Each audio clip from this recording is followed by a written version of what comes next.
하나님의 말씀 시편 15편 1절 말씀 보시겠습니다. 시편 15편 1절입니다.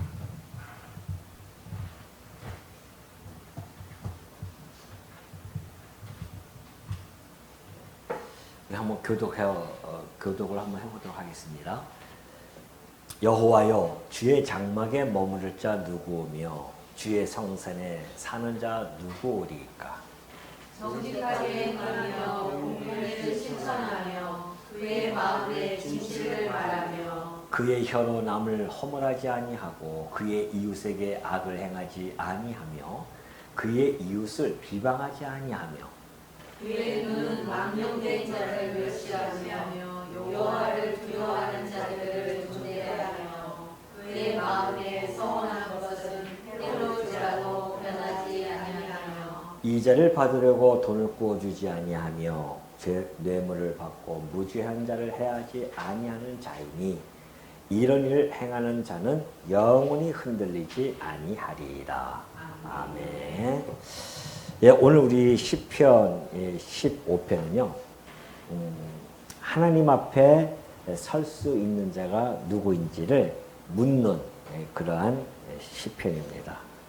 우리 지난 시간에 14편을 통해서 인간의 전적 부패에 대해서 선언한 그러한 말씀을 살펴본 바가 있죠. 근데 그 직후에 15편은 뭐라고 질문하냐면은,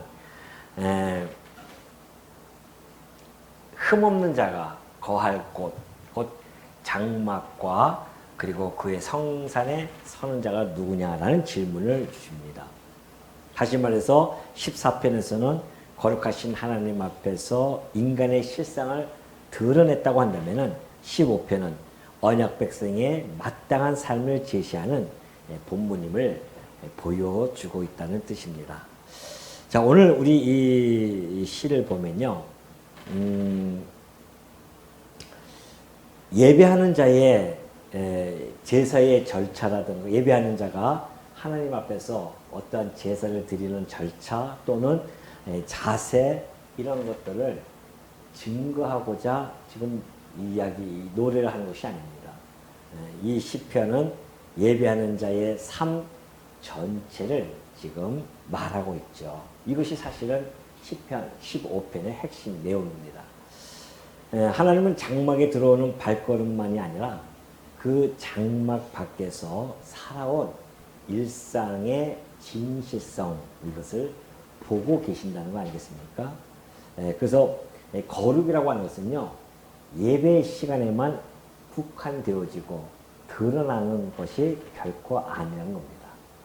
우리의 거룩은 우리의 말, 언행이죠. 그리고 이웃과의 관계, 그리고 경제에 대한 인식, 약속에 대한 신실함, 그리고 명예, 어떤 것이 명예로운 것인지에 대한 판단, 더 나아가서는 이웃에 대한 대우에서부터 모든 우리의 거룩이 드러난다는 사실을 알 수가 있습니다.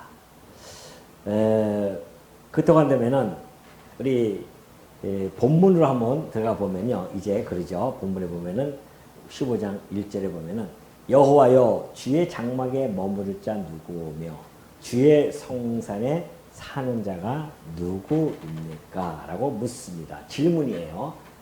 누가 도대체 하나님 앞에 설 수 있는가? 이걸 다른 말로 전한다면은 어떤 사람의 예배를 하나님께서는 기쁘게 받아주실 것인가?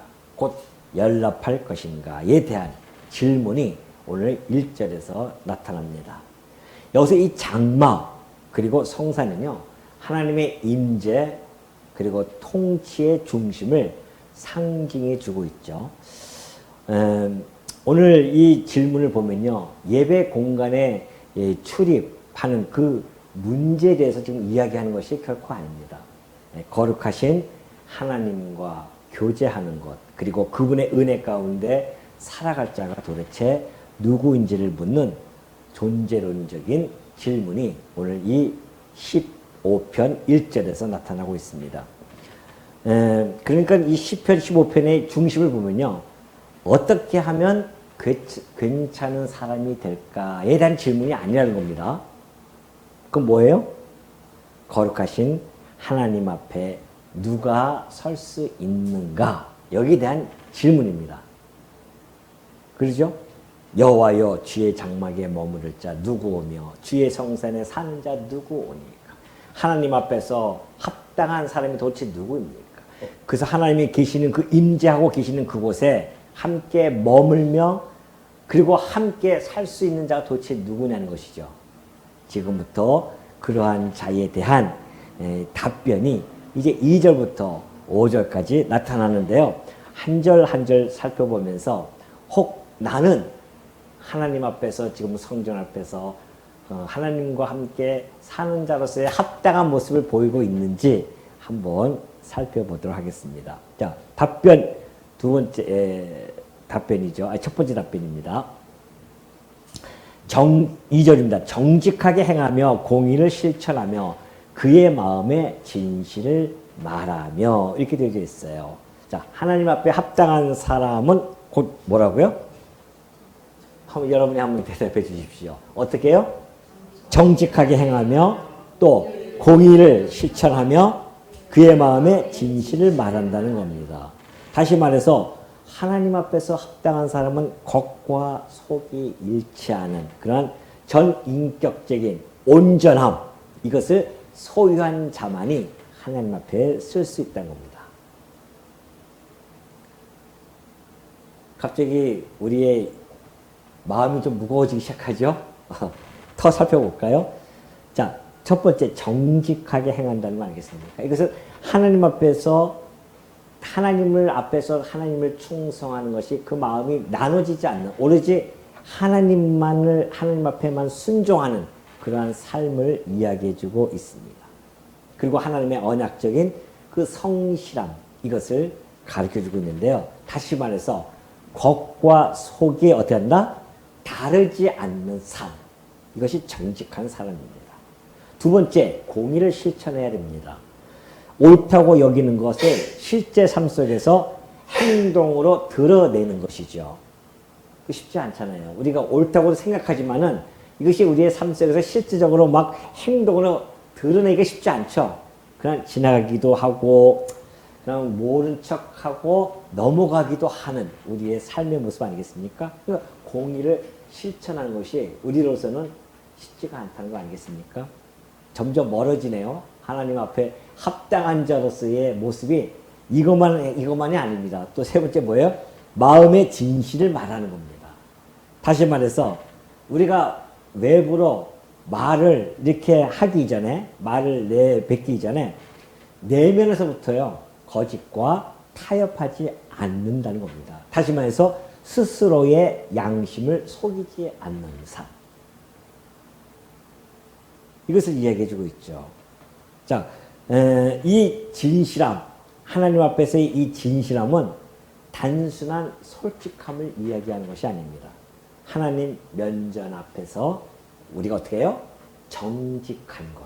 왜? 하나님은 우리의 중심을 보시는 분이기 때문에 우리의 마음 아시잖아요. 그러니까 하나님 보시기에도 진실한 마음을 소유한 자, 그러한 자가 하나님 앞에 합당한 자로서 보여주고 있죠. 이 기준들을 보면은 인간 자격을 칭송하고자 하는 것이 결코 아님을 잘 알 수가 있습니다. 하나님 앞에 합당한 기준을 제시해 주고 있다는 것이죠.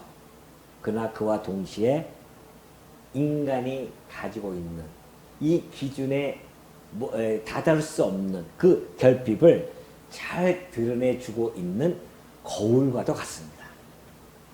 그렇죠? 여러분, 오늘 이 2절 앞에 섰을 때에 그 2절에 내가 비춰지는 모습을 한번 보시란 말이죠. 정직하게 행했나 말이죠. 우리가 공의를 실천하며 살아왔냐 말이죠.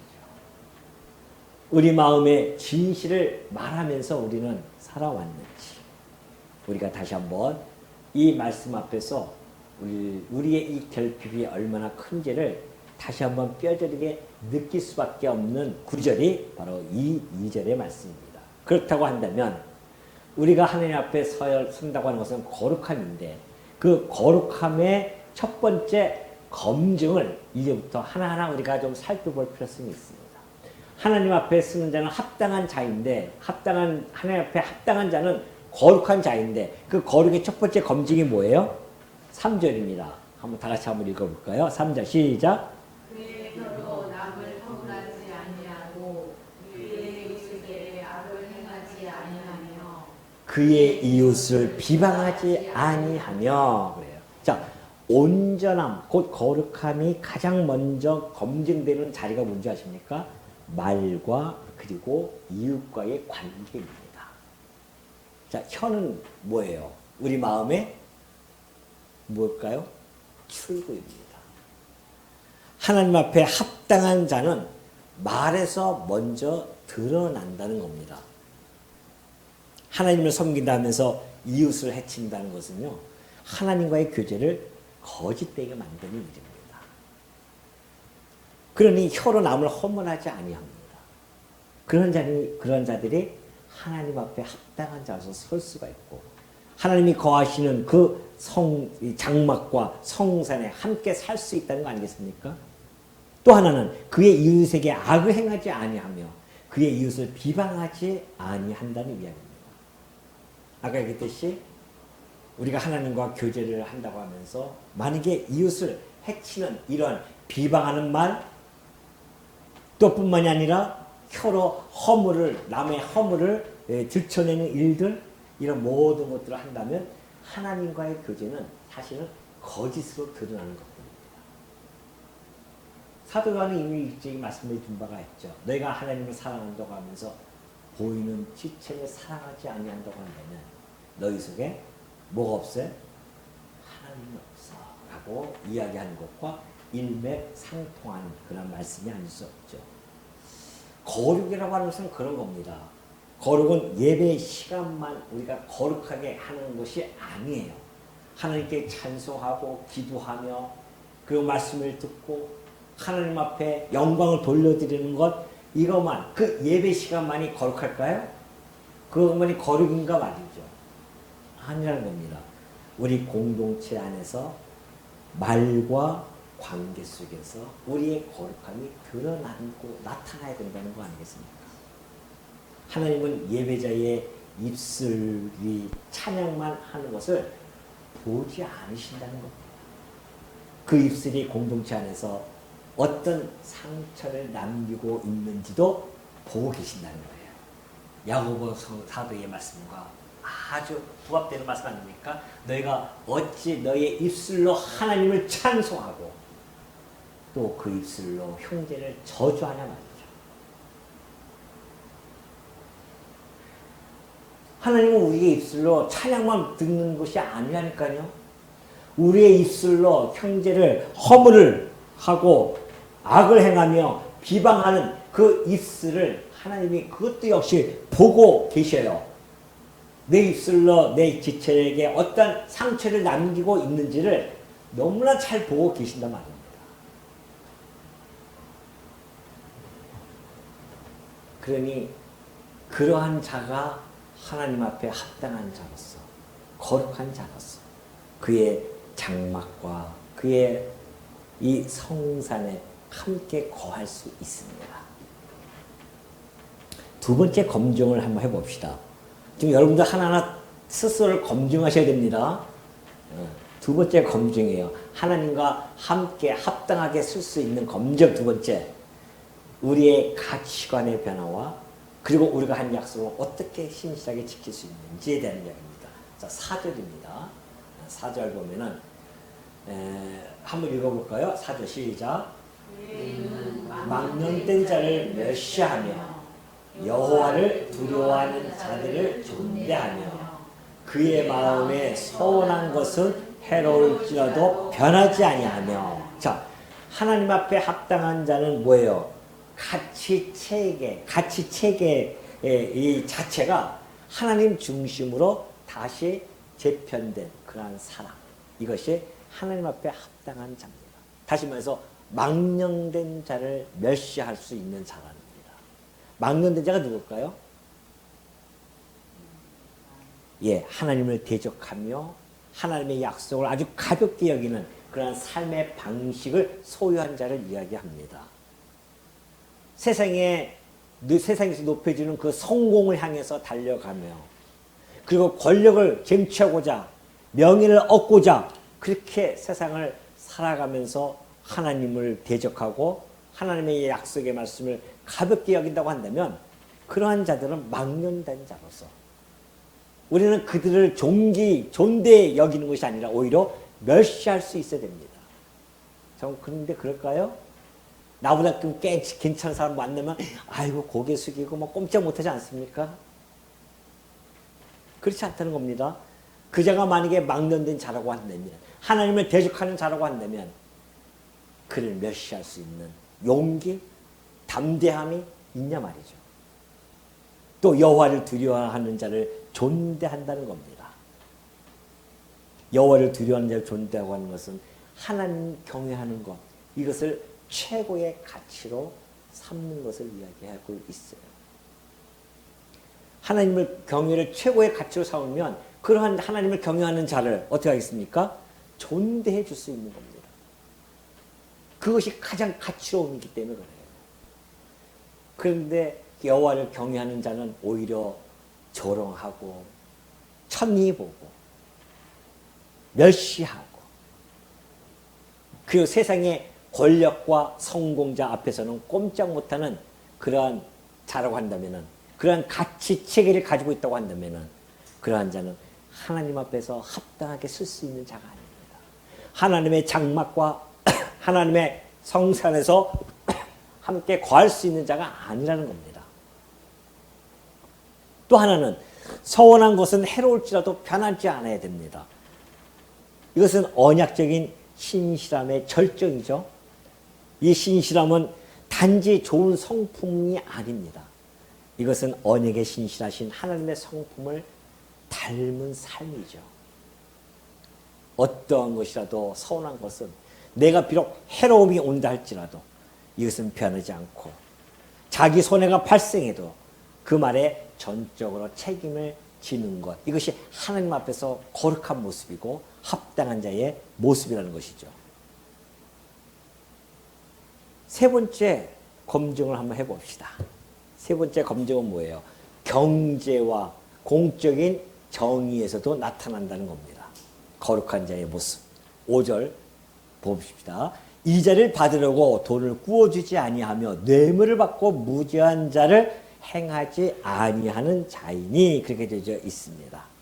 자, 하나님 앞에서의 합당한 삶은요, 예배당 안에 언어만으로 되어지는 것이 아닙니다. 예배당 안에서 형제님 뭐 아주 거룩하게 이야기한다고 해서 되어지는 것이 아니라는 것이죠. 실제로 경제 활동 속에서 나타나는 것, 공적인 정의의 영역까지도 포함되어져 있다는 것입니다. 절박한 이웃의 어려움을 가지고 오히려 자기의 이익의 기회로 삼는 자들, 안 된다는 것이죠. 이것은 이미 율법에도 다 나와 있지 않습니까? 돈 때문에 자기의 판단을 굽혀서 오히려 무죄한 자를 유죄로 만드는 이러한 일들. 의로움은 경제 정의 그리고 약자 보호까지 이른다는 사실입니다. 거룩은 예배와 거래를 분리하지 않습니다. 다시 말해서 예배의 우리의 모습과 밖에서의 우리의 삶의 모습과 구별하지 않아요. 교회에서는 그렇듯하게 보여지는 사람처럼 보이지만은 밖에서는 완전히 하나님과는 별개의 상관없는 사람처럼 살아간다고 한다면 하나님의 성산에서 하나님과 함께 살 수 없다는 거 아니겠습니까? 자, 그렇다고 한다면은 5절의 하반절을 봅시다. 이런 일을 행하는 자는, 이런 일이 뭐예요? 2절부터 지금 5절 상반절까지 했던 것입니다. 이런 일이 뭐예요? 한마디로 여호와를 경외하고 이웃을 사랑하는 겁니다. 하나님을 사랑하고 이웃을 경외하는 모습이에요.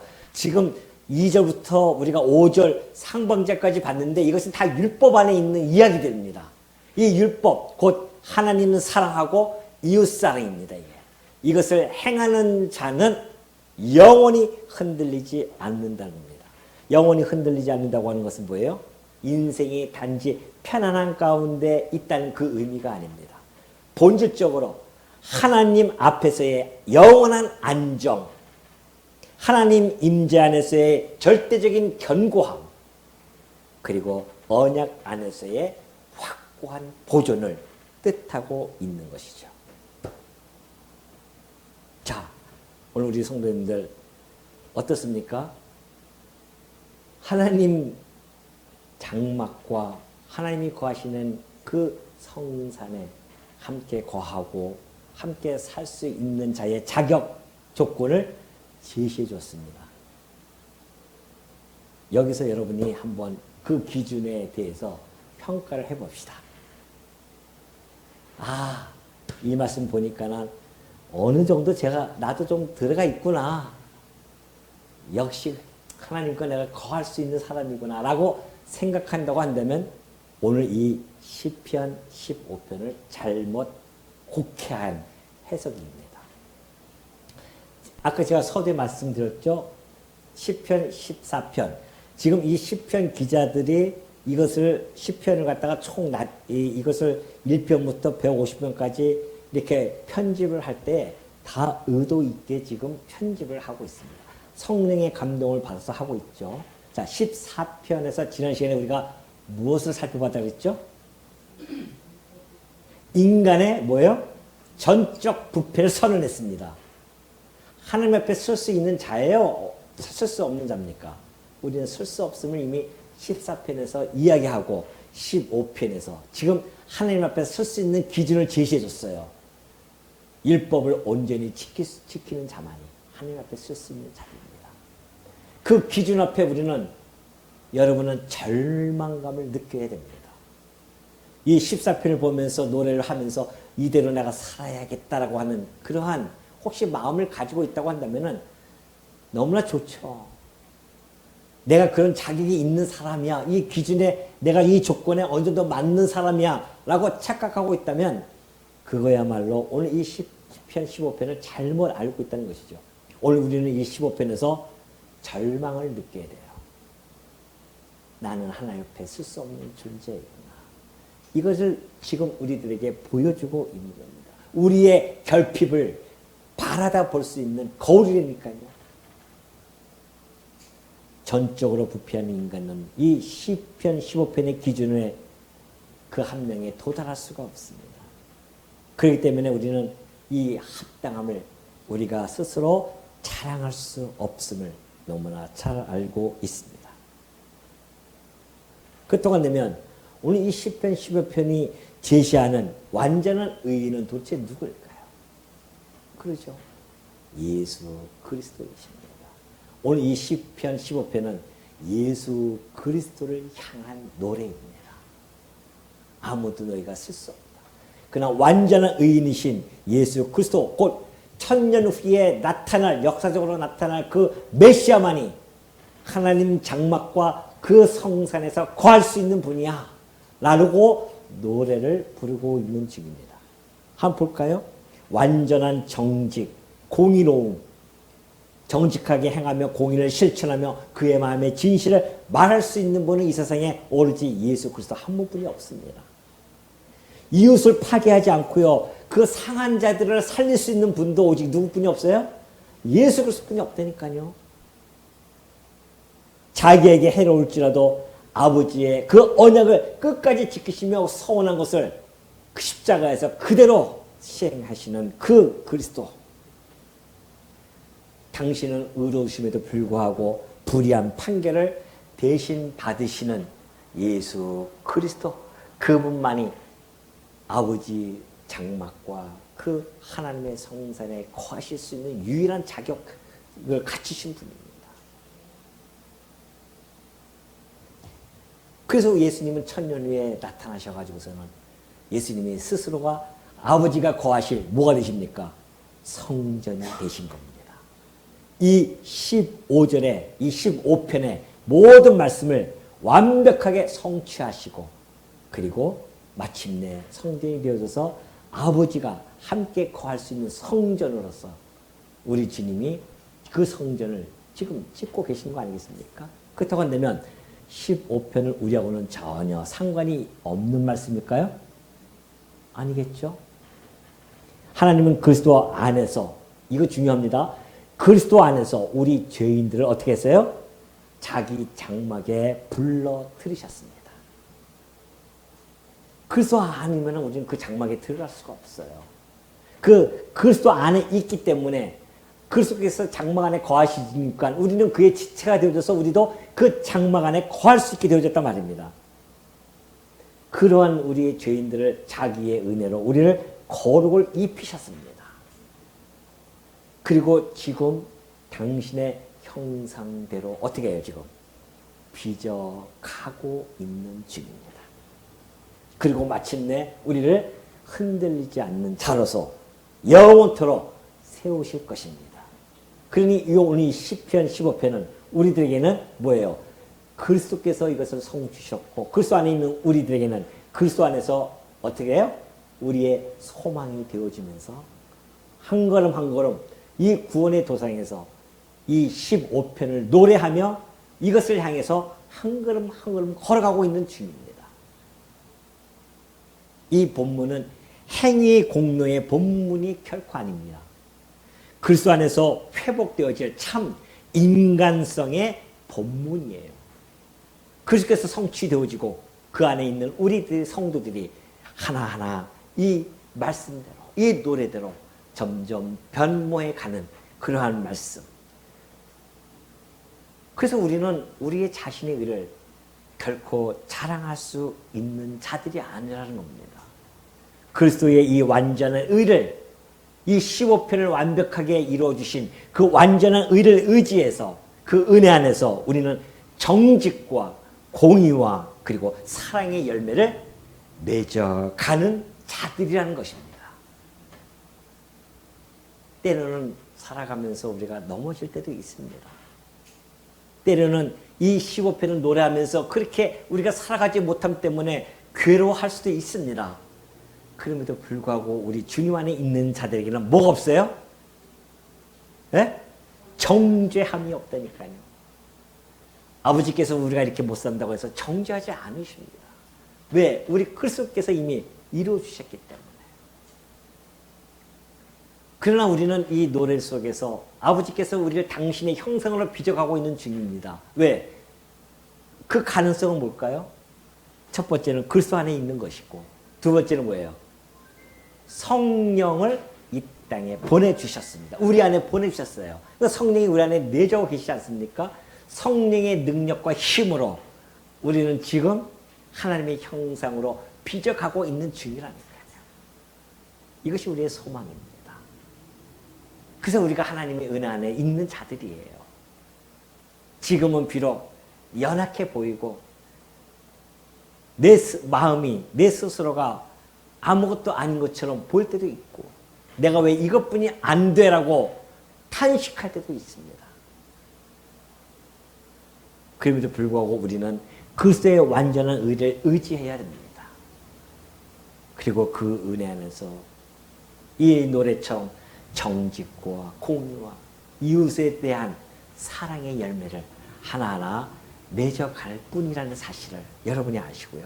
오직 그 하나님만이 의로우시고 우리 주 예수 그리스도만이 우리를 구원하시며 그리고 오직 예수 그리스도만이 자기 백성을 끝까지 흔들리지 않게 하신다는 이 믿음을 마음속 깊이 간직하시고 날마다 선한 싸움에서 승리하시는 그리스도의 군사 백성들이 되어지시기를 주님의 이름으로 축원합니다.